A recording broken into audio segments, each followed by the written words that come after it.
મારું નામ રમેશભાઈ કથિરિયા એડવોકેટ। હું રાજકોટ શહેર રેવન્યુ બાર એસોસિએશનનો પ્રમુખ છું। અમે આજરોજ રાજકોટ શહેરમાં આવેલ સરકારી ગેજેટ કચેરી પ્રેસ કચેરીમાં એક આવેદનપત્ર આવ્યા છે। આ કચેરીમાં તકલીફ એવી છે કે આ કચેરીમાં અમે 8 દિવસ પહેલા અધિકારીને મળવા આવ્યા હતા। તે દિવસે મેનેજર સાહેબ હાજર નહોતા। એની નીચે આસિસ્ટન્ટ મેનેજર સાહેબ આવે, એ પણ બહાર હતા। અમે બે બીજા કર્મચારીઓને કીધું કે ભાઈ તમે આસિસ્ટન્ટ મેનેજર સાહેબને બોલાવો, તો આસિસ્ટન્ટ મેનેજર સાહેબે એવો મેસેજ મોકલ્યો અમને કે ભાઈ તમે સાહેબ આવે સોમવારે, મંગળવારે, બુધવારે ત્યારે આવજો, હું અત્યારે કામમાં છું। આ વાતથી એક અઠવાડિયા પહેલાની।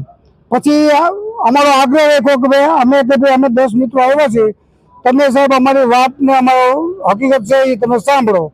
એટલે આસિસ્ટન્ટ મેનેજર સાહેબ આવ્યા, પછી અમે એને અમારી રજૂઆત કરી।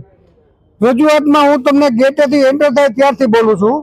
અમે રેવન્યુ બાર એસોસિએશનના પ્રતિનિધિ મંડળ તરીકે આવ્યા હતા, તો અહીંયા ગેટે સિક્યુરિટી ઓફિસ છે, ત્યાં એવું કહેવામાં આવ્યું કે ભાઈ તમે દરેક મિત્રો તમારા નામ નંબરની અહીંયા રજીસ્ટ્રેશન કરાવો।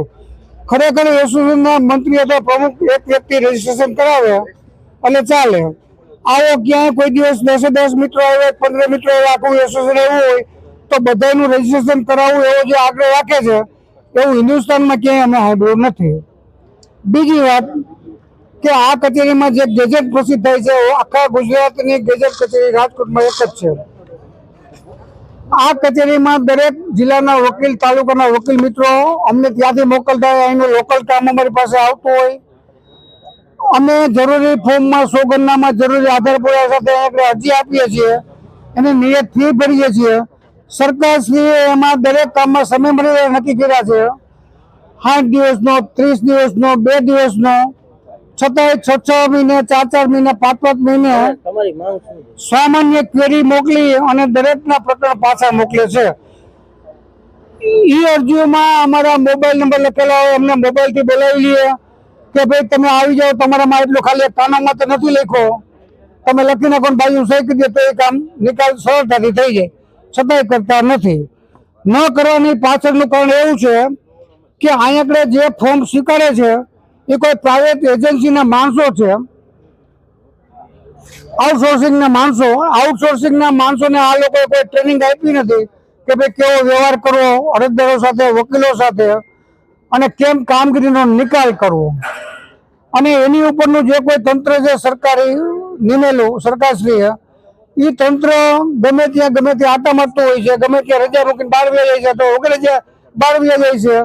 એટલે અમે અહીંયા આઉટસોર્સિંગના કર્મચારીને પૂછે કે તમે તમારા સાહેબને અમને મળવા દો, તો આઉટસોર્સિંગના કર્મચારીઓ, અધિકારીઓને મળવાની સ્પષ્ટ ના પાડે છે। બહુ અમે આગ્રહ રાખ્યું તો એવું કહે છે કે અધિકારી આજે બહાર ગયા છે। તો અમારા કામનો નિકાલ ખરેખર જે સરકારશ્રીએ સમય મર્યાદા નક્કી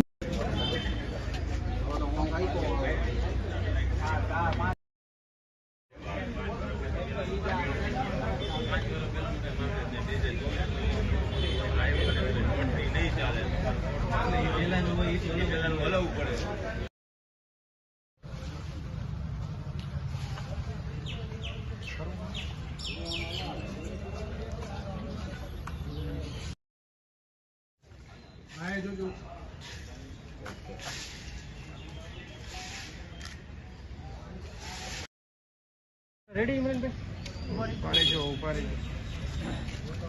આવો સાહેબ, આવો